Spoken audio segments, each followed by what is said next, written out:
La Clave es presentado por Tigo. En Tigo, el centro sos vos.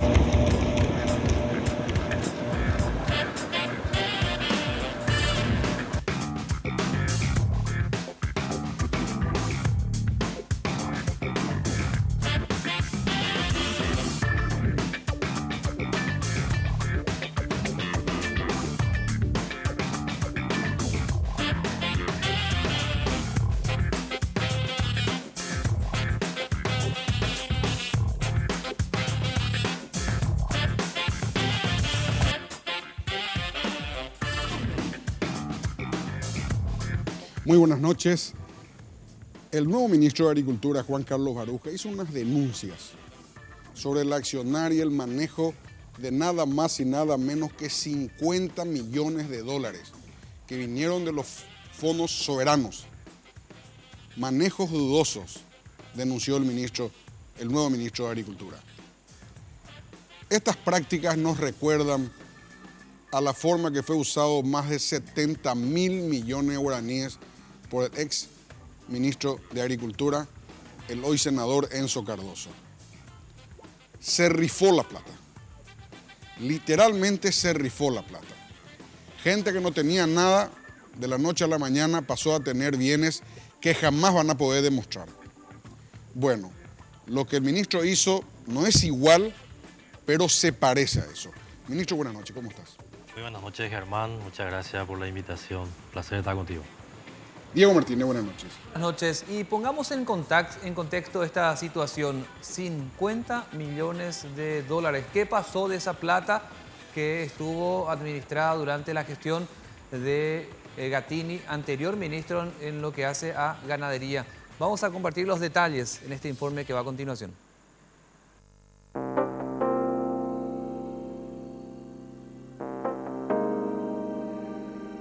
La pregunta que en el Ministerio de Agricultura y Ganadería sigue sin respuesta es: ¿qué hizo Jorge Gattini con 50 millones de dólares durante su gestión?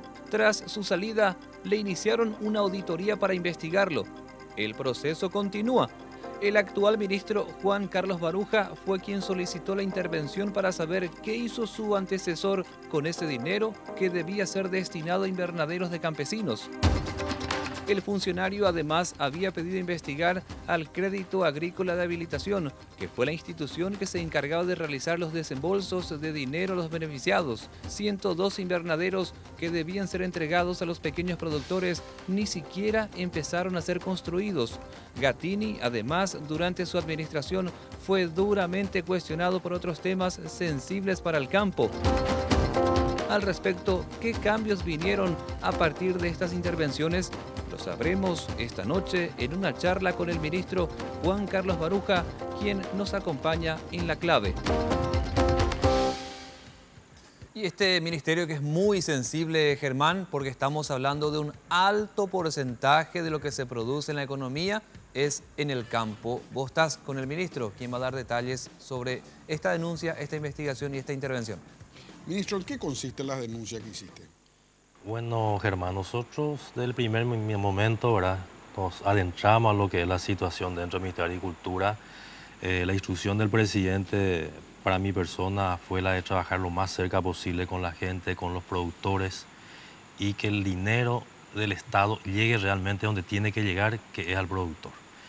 En ese sentido, hemos solicitado una auditoría al interior del ministerio, no solamente de estos fondos, sino de todo lo que involucra el manejo en sí de la institución, de lo que ha ocurrido en los últimos 2 años y meses, y también un plan a futuro de cómo tenemos que corregir lo que pudiera estar mal. En las últimas semanas aparecieron denuncias de productores que habían entregado el 30% para un proyecto de inversión, es lo conocido como el proyecto 70-30, en donde el productor toma un crédito del 30% del crédito agrícola y recibe un subsidio del 70% de parte del gobierno.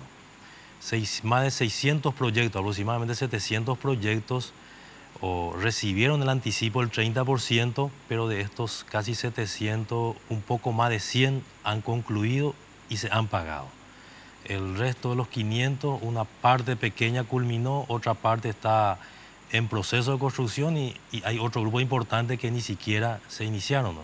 O sea, las empresas recibieron el 30%, pero no iniciaron estos proyectos de inversión. Entonces, a raíz de esto hemos profundizado más, nos hemos interiorizado y lastimosamente estas empresas tomaron compromisos por encima de su capacidad financiera y probablemente por encima de su capacidad técnica y perjudicando a estos productores que con esperanza tomaron este proyecto y hoy algunos no tienen su proyecto de inversión y peor aún están siendo ya reclamados el pago del 30%. Cuando decís estas empresas, ¿quiénes son? Y son varias empresas, son un grupo de 40, 50 empresas que fueron adjudicadas con estos proyectos, ¿verdad? Ellos tenían que construir los invernaderos. No solamente invernadero, proyecto de inversión, había sistema de pozos, sistema de riego, invernadero. El compromiso era que con el 30% que recibían, ellos tenían que terminar la totalidad de la inversión y cobrar el saldo del 70%. Algunas empresas fueron adjudicadas por una cantidad bastante elevada, de más de 100 proyectos, 80 proyectos, 50 proyectos, 60 proyectos. La realidad que, y ellos lo admiten, no tenían la capacidad financiera para terminar la totalidad de los proyectos, sino pensaban ir terminando parcialmente y cobrar y ir terminando, ¿verdad? O sea, ir bicicleteando básicamente, hablando mal y pronto. ¿Y en qué paso podría haber habido casos de corrupción? ¿En qué etapa, en qué momento? Bueno, eso vamos a saber producto de la auditoría. Lo que hoy sí tenemos es rechazos importantes y hay algunas empresas que ya han recibido que no han iniciado ni uno de sus proyectos, ¿verdad? Hay empresas que tienen varios proyectos que no han empezado ni uno, hay otras que han culminado una parte, otras aparentemente están en proceso y otras tampoco han terminado. Esas empresas, ¿a quiénes le estafaron? ¿Al prestatario? ¿Al Estado? ¿A quiénes le estafaron? Bueno, hasta ahora estas empresas están estafando al pequeño productor que tomó un crédito del 30%, le entregó como anticipo y hoy no tienen su proyecto concluido, por decir, Claro. no tienen su invernadero. Ellos tendrían que cobrar el 70% que no cobraron porque no se terminó el 30%. Porque no se terminó la totalidad de la obra. Ah, claro, el 70% se cobra una vez que termina Correcto. la obra.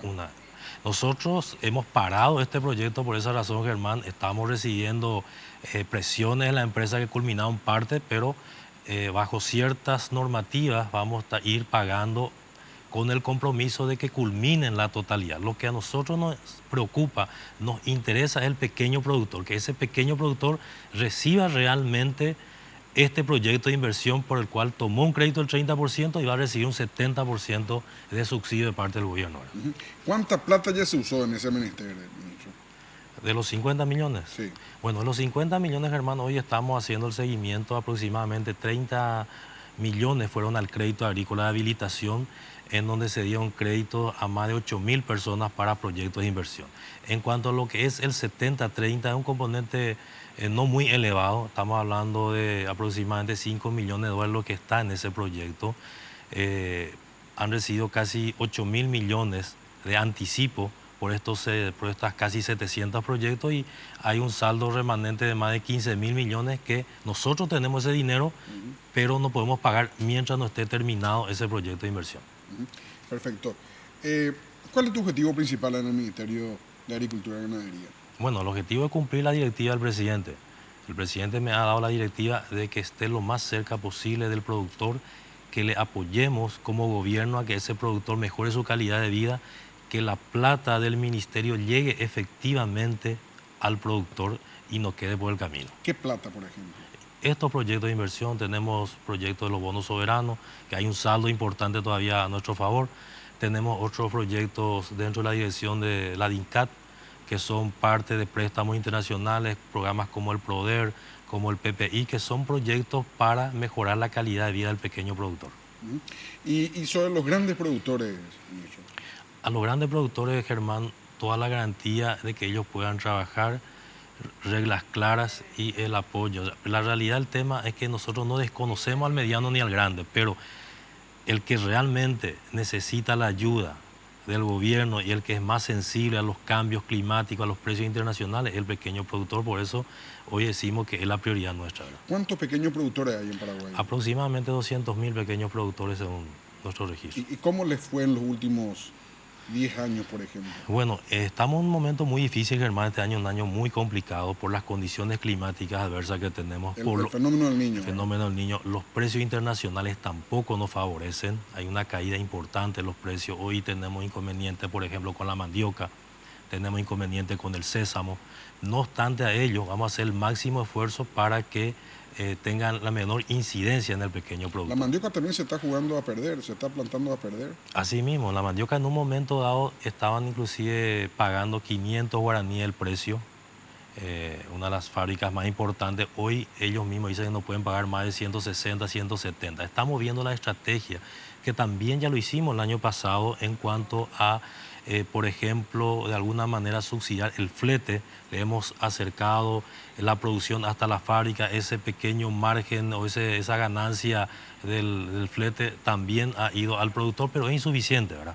Es insuficiente. Entonces, es un año difícil, pero estamos confiados que vamos a igual. Bueno, ministro, vamos a hacer una pausa. A la vuelta de la misma quiero hablar de política contigo. Vos venís del mundo de la política, fui intendente municipal de Paraguay, creo que 2 periodos, ¿verdad? 2 periodos. 2 periodos. Bueno, y tu hermano es diputado, o sea, una familia 100% política en un departamento 100% colorado. Pausa y volvemos.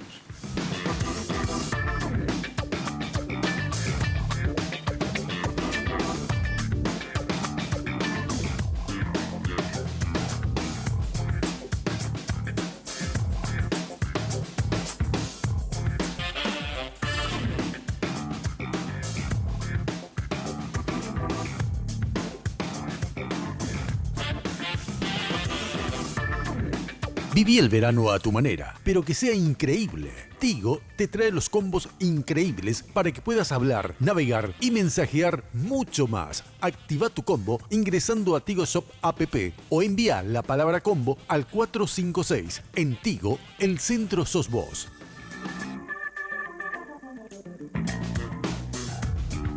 Ministro, ahora hablando de política, hoy el presidente de la República dio un discurso furibundo en el momento de entregar las becas de Itaipú a casi 700 jóvenes. ¿Qué implica eso? ¿Un cambio de actitud del presidente? ¿Una radicalización para con el cambio? Este tema que le haya pedido a usted que le dio 48 horas para remitir una lista de más de 10 años, no, de haber 13 años atrás. Es decir, no hay un ministerio que tenga preparada esa lista de hechos. Tuvieron que entrar seguramente en los archivos y trabajar durante 48 horas sin parar, ¿verdad? Entonces, ¿qué significa eso en términos políticos? Implica una continuidad, Germán, desde mi punto de vista. Hay que tener en cuenta que si tomamos este año, el presidente ha venido tomando acciones muy fuertes. El presidente ha bajado línea para impedir la suba de la tarifa de luz, la tarifa de agua, ha bajado el precio del gasoil, ha bajado el precio del pasaje, ha dado una orden de 48 horas para que podamos remitir, como vos estás diciendo, lo que pasó en los últimos 10 años. Entonces, 13 años de archivos. 13 años de archivo. Lo que hoy dijo es la continuidad de las políticas que está tomando el presidente y que va a seguir tomando, Germán. El presidente siempre ha dicho y siempre nos dice en público y en privado que la prioridad de él y de este gobierno es la gente. Yo creo, Germán, el presidente está, yo dije ya en otras ocasiones, el presidente está detrás del bronce y no del oro. ¿Qué significa estar detrás del bronce? Quiere pasar a la historia como el mejor presidente que tuvo el Paraguay. Y yo creo que está por ese camino. Hoy radicalizó, hoy en la radio, ministro, estuvimos analizando con los periodistas que me acompañan, Estela Ruiz Díaz y Aníbal Espíndola, radicalizó su posición con respecto a los vicios, que todo el mundo sabe que hay, pero nadie quiere enfrentarlos. Enfrentar esos vicios va a significar enfrentar a muchos dirigentes del Parlamento que se beneficien con esos vicios. O sea, le puede traer problemas, ministro. Él está consciente de eso, Germán, y él está preparado. Te reitero, siempre nos manifiesta que él no está apegado al cargo, que no va a aceptar el chantaje de nadie y que está dispuesto a pagar el precio por ello. Y yo creo que, te decía, esto va profundizándose y se va a ir profundizando más. Lo que hoy pasó en público Digo, él de entrada dijo, no tenía pensado hablar, pero lo voy a hacer porque quiero decirles muchas cosas. Bueno, eso que se dio hoy en público, ¿lo dice también en privado con ustedes en las reuniones, con los ministros y otra gente? Totalmente. El presidente nos dice permanentemente que él no va a avalar ningún hecho de corrupción, que él viene para cambiar la historia, que realmente si dejó una vida con mucha comodidad, teniendo todo lo que tiene y hoy está sometido y entregado enteramente a la presidencia de la República, es para pasar la historia. Por eso te decía, Germán, estas acciones van a ir sucediendo día a día y cada vez se va a ir profundizando más la acción del gobierno pensado en la gente. Es consciente él de que él va a perder el apoyo de los políticos tradicionales, pero va a ganar masivamente el apoyo de la gente, del pueblo paraguayo. ¿Qué dice sobre eso? Germán, yo también soy consciente, el presidente, que la clase política está en una crisis muy importante. Hay un gran malestar de la ciudadanía en contra de la clase política por estos vicios que todos los días se está destapando, por gente que figura como planillero, por los excesivos beneficios que ha tenido la dirigencia política ubicando a sus amigos, parientes, familiares, etcétera, etcétera. Entonces, pero hay una inmensa mayoría de ciudadanía que yo creo que ve con buenos ojos este tipo de actitudes. Ministro, todos sabemos que el ministro Gatini era un ministro técnico, ¿verdad? Es decir, del mundo de la consultoría, es decir, no tenía ningún bagaje político, ninguna fuerza, ningún antecedente. En el caso tuyo, vos sos un político joven, pero con una trayectoria interesante dentro del Partido Colorado. ¿Por qué cambió de un técnico a un político? Bueno, en realidad, Germán, yo no pudiera tal vez responderte por el presidente. Eso sí, decirte lo que el presidente, reiterarte lo que el presidente me ha encomendado, el estar lo más cerca posible de la gente. Esta experiencia que tuve en otros cargos, de haber sido intendente durante 2 periodos, ocupado cargos también dentro de la Junta de Gobierno, me ha enseñado a tener la capacidad de contactar con la gente, que es un elemento muy necesario, porque uno no solamente tiene que hacerlo, como hemos hablado en privado, sino también comunicar eso que se está haciendo, ¿verdad? Entonces, el que tiene la experiencia política sabe transmitir. Yo creo que quisiese pensar que una de las cosas que está buscando el presidente, eso, aparte, tengo la suerte y la satisfacción de trabajar con él desde el mes de septiembre del 2013 como ministro asesor y creo conocer lo que quiere el presidente. Él te reclutó a vos, por llamarle de alguna forma, ministro, porque le gustó mucho una acción que vos hiciste como intendente municipal de Paraguarí. ¿Qué fue esa acción? Bueno, fueron mis acciones. La verdad que con el presidente nos conocíamos del año 2010, cuando empezó a trabajar en política. Yo le acompañé en aquella convención que se logró la modificación del estatuto para que él sea candidato. Y como intendente en varias ocasiones él estuvo en mi comunidad y conocía mi trabajo con los pequeños productores, la forma que yo trabajaba con ellos, que hablaba con ellos, y también un hecho importante era el almuerzo escolar, que yo había desarrollado una metodología un poco diferente al resto de los municipios y gobernaciones, cuando en aquel momento lo que se estaba dando era almuerzos deshidratados, y yo había experimentado con los almuerzos con platos frescos, comprando de los pequeños productores. Eso hoy es una realidad dentro del gobierno nacional. A través de la ley de alimentación escolar, ningún tipo de almuerzo puede ser con platos deshidratados, sino con platos frescos, con agricultura familiar adquirido de los pequeños productores del distrito o departamento que fue adjudicado. O sea, toda esa plata le llega directamente al productor. Así mismo. Sea pequeño, mediano o y bueno, yo en el mes de septiembre, los primeros 15 días después que él asumió, me llamó por teléfono y me dijo, veníamos a hablar y me dijo, mira, quiero que me ayudes. Aquello que hiciste vamos a empezar a replicar. Quiero que acompañe, mi bandera es la lucha contra la pobreza y quiero que me ayude ahí. Pero de ahí el salto que hiciste al Ministerio de Agricultura y Ganadería es un salto grande. Sí. ¿Te sorprendió, ministro? Bueno, de alguna manera sí, de alguna manera no. Uno cuando toma también la opción de la dirigencia política siempre tiene la esperanza y la intención de tener un espacio mayor para mostrar su trabajo, ¿verdad? Realmente el año pasado me ocupó un trabajo difícil en el departamento de San Pedro, un poco de Concepción, un poco de Canindeyú, en donde hicimos un trabajo fuerte ante aquellas movilizaciones de noviembre y diciembre del 2014.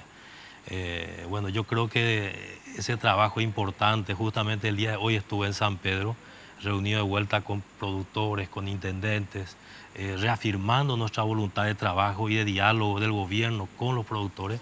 Y le decía a la gente de San Pedro, en alto porcentaje yo le debo mi cargo a la gente de San Pedro. Y tenés los recursos para hacer eso, ministro, porque sabemos que los recursos son limitados. Sí. 80% para salarios y te sobra 20, 15% nomás para el resto. ¿Tenés recursos con los cuales podés hacer la diferencia? Bueno, siempre los recursos se sabe que son insuficientes. Tuvimos nosotros un recorte también interesante este año, pero aún así, Germán, creemos que siendo más eficientes, más eficaces, vamos a llegar más fuerte a la gente. Te llama el presidente después de haber asumido, te llamó por teléfono. Haber asumido el cargo de ministro. De ministro. Gracias a Dios tengo la suerte de estar en contacto permanente con él. Siempre le estoy consultando y comentando lo que vamos haciendo para recibir las directivas y cumplir más efectivamente lo que él quiere. Te digo esto, ministro, porque el exministro Gattini contó de que le llamó al presidente una vez en 2 años y medio. Inclusive llegó a criticarle indirectamente una vez, donde dijo, hay ministro que... y le describió un poco lo que la gente se quejaba de Gattini. Quiere decir que contigo tiene un contacto fluido. Germán, yo tengo un contacto muy permanente y muy fluido con el presidente. Aparte de una relación de jefe a subordinado, yo tengo un aprecio, un cariño muy especial por el presidente. Le considero casi como un hermano mayor para mí. Entonces, gracias a Dios tengo ese contacto permanente. Ministro, decime una acción que querés plasmar en tu gestión, que, bueno, si todo va bien, va a ser de 2 años y medio cuando termine el mandato del presidente Carter. Decime una acción concreta. Bueno, Germán, yo una cosa que deseo es que los pequeños productores tengan mayor tecnificación en su finca. Hoy estamos sufriendo las consecuencias de ello. Tenemos una escasez en la producción de frutas, de hortalizas, que implica directamente en el costo de la canasta familiar. Tenemos que en el mes de enero tuvimos una inflación. Un gran deseo nuestro y del propio presidente es que el pequeño productor realmente tenga la posibilidad de acceso a la tecnología y a través de ese acceso a la tecnología pueda mejorar su calidad de vida. Ministro, un problema viejo, de vieja data del Ministerio de Agricultura y Ganadería, es que los técnicos no están en el campo, que básicamente están asentados en Asunción, y en Asunción no hay plantaciones de nada, así que sigue ese problema del Ministerio de Agricultura. Es así, Germán, a tal punto cuando hicimos el relevamiento, 70% de los funcionarios que tiene el MAG son funcionarios administrativos y solamente un 30% eran funcionarios técnicos. El gran trabajo que tenemos también, entre otros objetivos, es revertir. Nosotros debemos tener 70% de técnicos y solo 30 o menos de administrativos. Y en ese sentido, Germán, hemos dado señales muy fuertes. Hemos recuperado más de 20 vehículos, camionetas que estaban a cargo de funcionarios administrativos, camionetas 4x4, y eso hemos entregado a la Dirección de Extensión Agraria. Más de 20 camionetas hemos entregado que hoy ya están al servicio de los técnicos para asistir a los pequeños productores. También más de 15 profesionales que estaban en oficina hoy están en campo y vamos a ir aumentando aún. Tenemos otras 10 camionetas que estamos recuperando de otras oficinas administrativas y también estamos enviando de vuelta al interior. O sea, ese problema es un problema real. Nosotros tenemos una cobertura de solo el 37%, es decir, de productores. Es decir, que cada 100 productores, solo 37 reciben asistencia técnica del ministerio y algún tipo de asistencia. 63 no tienen ningún tipo de asistencia. Es alto. Es alto. Por eso que muchas veces tenemos aquella no percepción, sino realidad de que la presencia del gobierno en el campo es débil. Ministro, somos un gigante agrícola ganadera del mundo. Creo que somos tercero o cuarto exportador de soja del mundo, que es una de las principales proteínas vegetales de la alimentación mundial. Luego creo que somos quinto o sexto exportador de carne del mundo, pero los grandes productores y los ganaderos parece ser que llegaron a ese grado de desarrollo haciendo ellos el trabajo y no recibiendo asistencia del Ministerio de Agricultura. Bueno, de hecho que tampoco, Germán, nuestra intención con el pequeño productor es la de que él se convierta en una persona que reciba todo. Nosotros estamos propiciando a enseñarles eso a través de la capacitación. Por eso pensamos en el aumento de los técnicos dentro del Ministerio de Agricultura, y también el subsidio son subsidios en proyectos productivos, en preparación de terreno, en insumos, y no realmente entregarlo todo para que él pueda despilfarrar. Claro. Tiene que también el productor aportar su parte. Aportar. Ministro, muchas gracias. Gracias, Germán, un placer realmente estar contigo, y bueno, para la gente que nos está observando y no sabe, somos compueblanos. Si es que tu familia, tu padre siempre tiene el cariño de la gente de Paraguarí por todo lo que hizo siendo comandante de la artillería. Muchas Así gracias. es. Muchas gracias, ministro, muchas gracias. A la vuelta de la pausa vamos a hablar de un tema recurrente, no solo en Paraguay, en el continente, excepto Canadá, desde Estados Unidos hasta Chile, el dengue es un problema. Macho.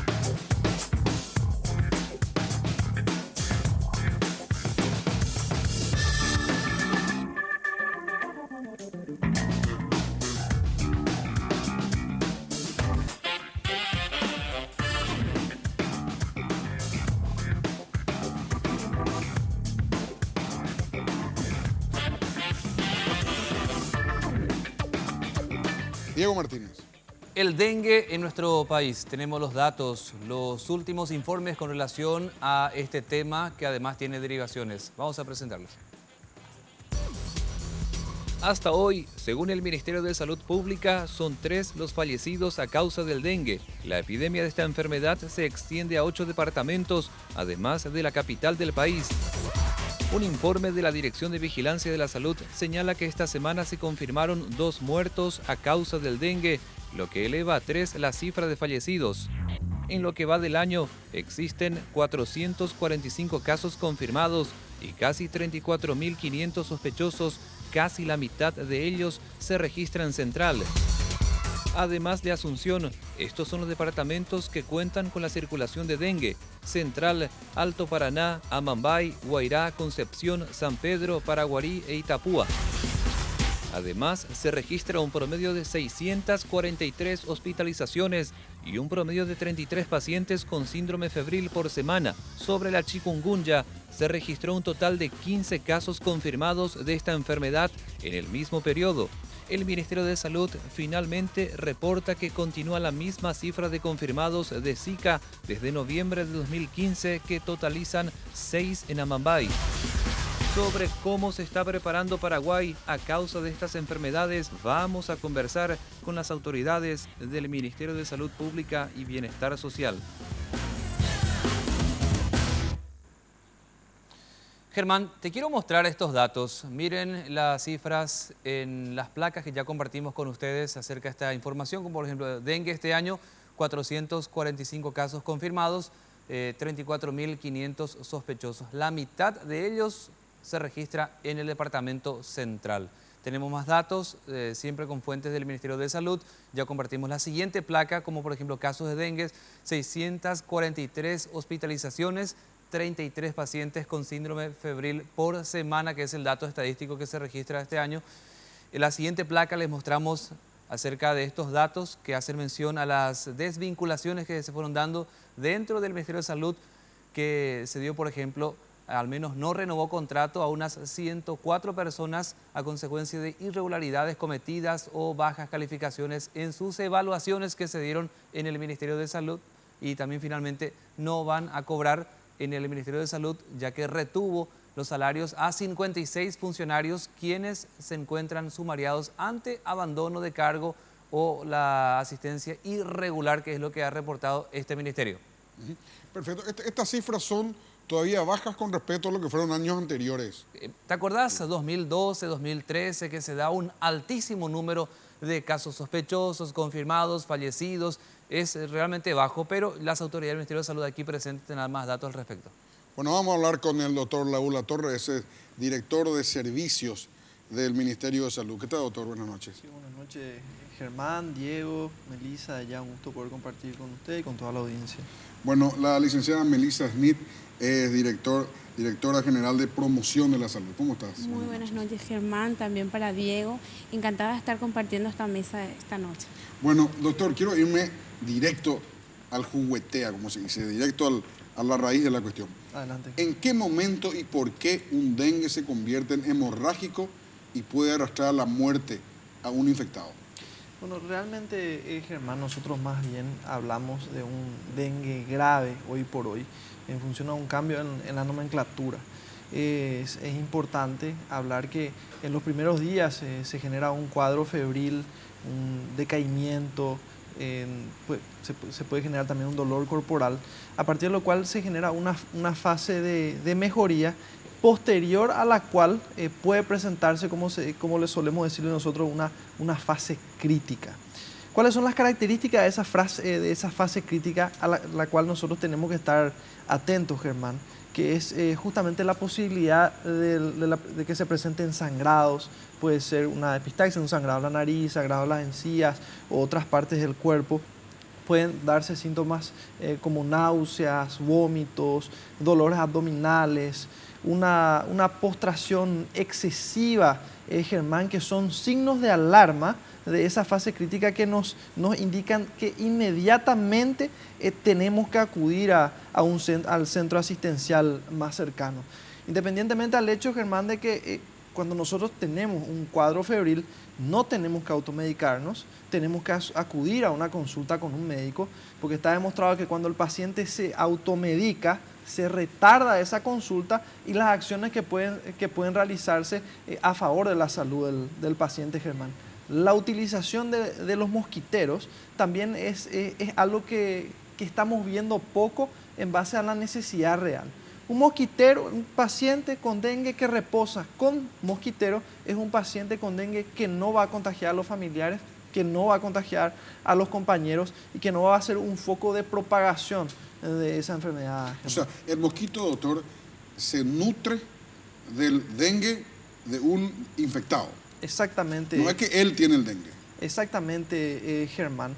El contagio del dengue no se realiza de manera directa de persona a persona, sino que requiere el vector, en este caso el mosquito Aedes aegypti, que pica a un paciente y lo transfiere a otro. El mosquito Aedes aegypti no vuela muy lejos. Entonces, ¿cuánto vuela, doctor? Característica, nunca vuela más de 100 metros. Por lo general está confinado en un área muy pequeña, Germán. Por eso que es fundamental la destrucción de los criaderos en nuestros hogares, en nuestros Pero eso, doctor, la destrucción de los criaderos, todo el mundo decía cuando empezó a venir el dengue a Paraguay hace unos años, de que nosotros teníamos eso por puercos. Pero resulta que en Estados Unidos, en todos los países de América Latina, hasta Chile, hoy existe dengue y no creo que sean todos puercos como nosotros. No, de hecho que más que hablar de puercos, Germán, me gustaría hablar de la costumbre diaria de realizar la destrucción del criadero. 10 minutos al día hacen la diferencia. Y uno puede tener un florero de repente, ¿verdad? Un florero con flores que no necesariamente implica que yo soy una persona que no me higienizo o que no higieniza mi casa. Sin embargo, ese florero puede ser un criadero para dengue. Un criadero para dengue puede ser una tapita, un criadero para dengue puede ser una botella que sí ya es basura, un criadero para dengue pueden ser llantas. Y es fundamental que nosotros ataquemos a ese nivel, Germán, porque la matemática del dengue es terriblemente cruel. Un mosquito pone huevos en 4 ciclos, deposita huevos en 4 ciclos. En cada ciclo puede depositar alrededor de 150 huevos. Entonces estamos hablando de que un mosquito... 600 mosquitos produce un mosquito. Exactamente, exactamente. Y por eso es fundamental la destrucción de ese criadero. Porque imagínate que tenemos 10 mosquitos volando, Germán. 6.000. Tenemos 6.000, exactamente. Y puede matar potenciales. los 10 mosquitos, puede pasar el equipo de CENEPA a realizar un bloqueo, porque hoy por hoy realizamos los bloqueos donde hay un nuevo brote, nuevos casos. Puede ir el equipo del CENEPA a generar la fumigación, ponerle que habían 10 mosquitos, mató los 10 mosquitos, pero pueden estar ya germinando ¿cuántos? 6.000 larvas. 6.000 nuevos mosquitos. Así es lapidario. Así es lapidario. Doctor, y otra cosa, marca una diferencia el hecho que yo tome los remedios a tiempo. Marca una diferencia, porque, bueno, he leído de que el dengue hemorrágico, el dengue grave, si va a tener, tiene igual, a pesar de haber tomado los remedios. De hecho que es fundamental, Germán, la hidratación oportuna. Cuando hablamos de dengue, nosotros solemos decirle que requiere un tratamiento enzimático. Hay que estar encima del paciente. En primer lugar, naturalmente la fiebre se trata con paracetamol, puede ser también medios físicos, pero cuando ya vemos complicaciones, un dengue que se agrava, es fundamental, en caso de que el paciente lo requiera, generar los ciclos de hidratación correspondientes que sí pueden hacer la diferencia, Germán, entre la vida y la muerte. Y esa hidratación... ¿Cuál es la diferencia entre la vida y la muerte? La hidratación... ¿Qué es eso? Si el paciente... imagínense que tenemos un paciente con dengue grave, con pérdida de líquido, nosotros le decimos pérdida de líquido al tercer espacio, la pérdida se realiza por dentro, y es fundamental que ese paciente sea hidratado con suero. Con suero directo. Con suero, Germán, ¿verdad? O sea, la hidratación es solo con suero. La hidratación es con suero. Suero fisiológico... O sea, tomar agua no suero fisiológico 0.9%. Cuando el paciente ya se encuentra con un criterio de gravedad hospitalizado y este está requiriendo hidratación. Siempre es fundamental, como cuidados generales para un paciente con dengue. Yo tengo dengue, acudo al centro asistencial, que es lo que tengo que hacer. Mi médico me indica para bajar la fiebre, me va a indicar paracetamol, me va a pedir unos análisis, me va a pedir un hemograma, un hematocrito. No hace falta, Germán, y en esto queremos insistir, no hace falta que a todos los pacientes se le haga la prueba del NS1 para el dengue. Muchos casos se pueden llegar al diagnóstico por nexo epidemiológico. ¿Qué significa eso? Está usando muchos términos que no entendemos. Sí, te comento. Por favor, términos más fáciles. Por nexo. Imagínate que Melissa es mi hermana. Melissa tuvo dengue en mi casa. Se le diagnosticó y se comprobó que tenía dengue. Si yo tengo los síntomas del dengue, si tengo una fiebre, dolor retroocular, puedo tener cefalea, entonces mi diagnóstico ya se hace por el nexo con Melissa. Ya no hace falta realizar las pruebas. Ahora, doctor, vamos a hacer una breve pausa y quiero dejarte picando una pregunta. ¿El Ministerio de Salud tiene todos esos remedios que me acabaste de citar? La capacidad de hacer los análisis, el paracetamol, bueno, en fin, todo lo que se puede, ¿cómo se llama este que es 0,9%? NS1. El suero fisiológico. El suero fisiológico. ¿Tiene todos estos elementos el Ministerio de Salud? Pausa y volvemos.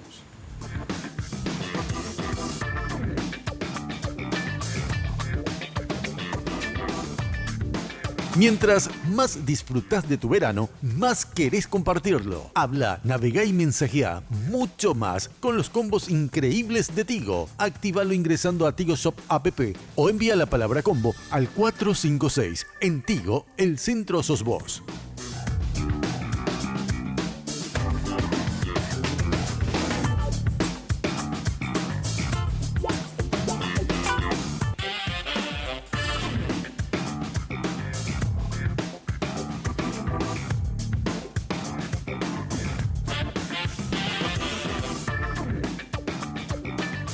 Doctor Latorre, ¿tiene el Ministerio de Salud, ya SUP encaja todos esos remedios y esos requerimientos para combatir al dengue? Tiene. El ministro Barrios garantizó la provisión solamente con los procesos que se realizaron hasta ahora, como mínimo hasta agosto, Germán. Y te puedo decir, testificando eso, porque como director de los servicios me toca recorrer los diferentes hospitales y estamos abastecidos. No solo estamos abastecidos, Germán, sino que estamos tomando una serie de medidas para mejorar la atención de nuestros pacientes. Y hay una característica que estamos viendo en esta epidemia del dengue, Germán, que es la baja tasa de hospitalización de los pacientes. Nosotros, en promedio, estamos teniendo 643 pacientes hospitalizados por semana, lo que implica alrededor de un 12.5% de nuestra capacidad hospitalaria. ¿Por qué estamos viendo menos pacientes hospitalizados? Y podría ser porque estamos teniendo un mejor manejo de los pacientes. Podría ser porque hay mayor conciencia en la ciudadanía y acude más rápido a los servicios. O podría ser también porque sencillamente el virus se está comportando de una manera más leve, ¿verdad?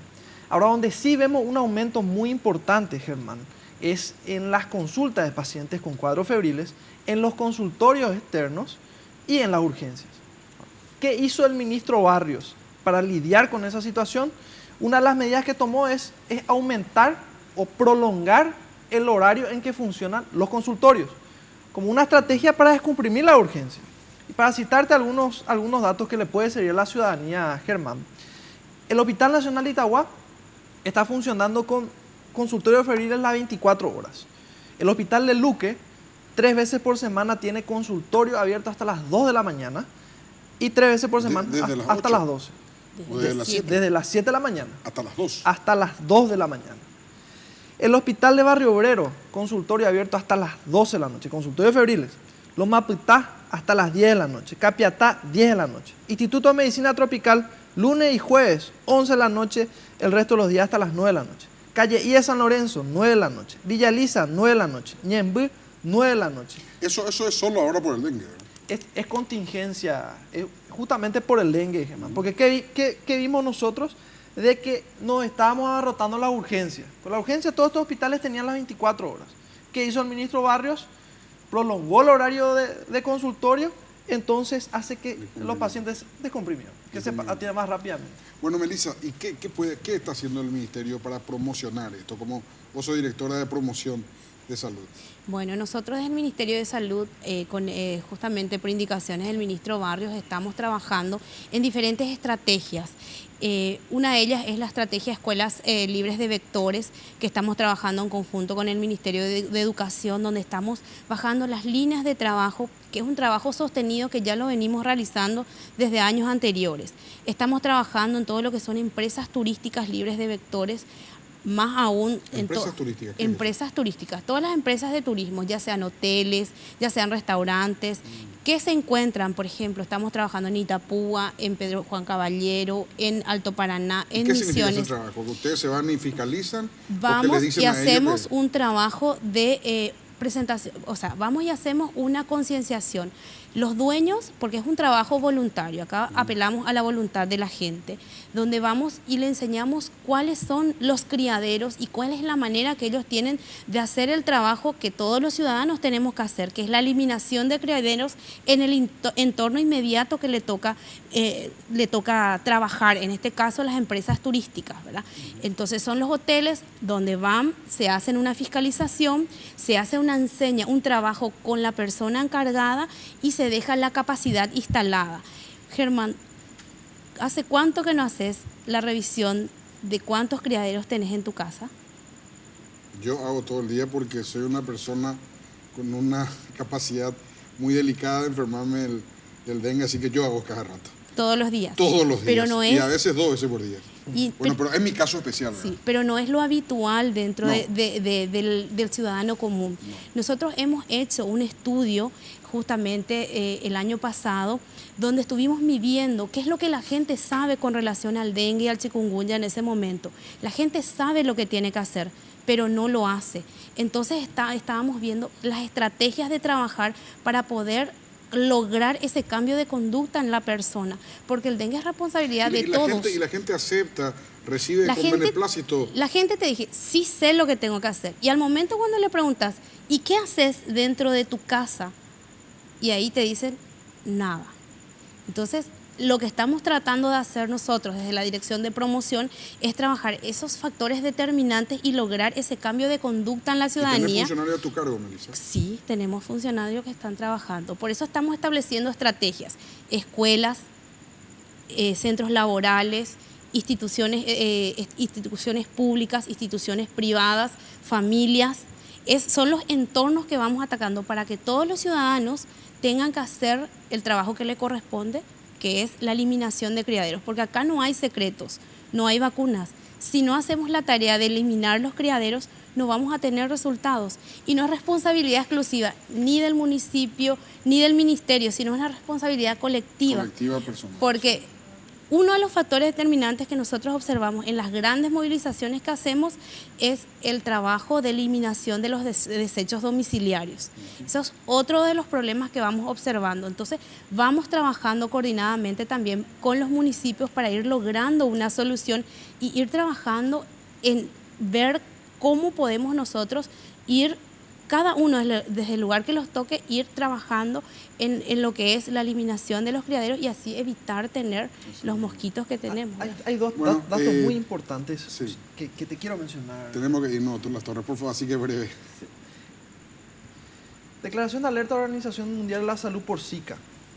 Entre otras cosas, el punto fundamental que le aconseja al Consejo Asesor a la directora de la Organización Mundial de la Salud, la doctora Chan, control vectorial, eliminación de criaderos. Dato 1.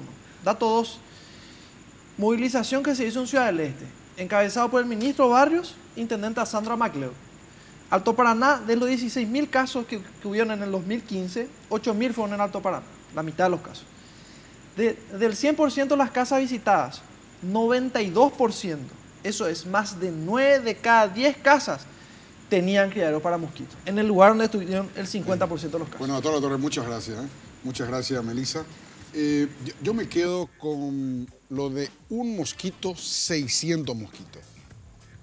Si hay algo geométrico es un mosquito puede dar lugar a 600 mosquitos si le dejamos que pongas sus larvas en los criaderos, que pueden estar o están en nuestras casas. Gracias, Diego. Buenas noches. Si Dios quiere, la Virgen permite, nos volvemos a encontrar en 8 días más.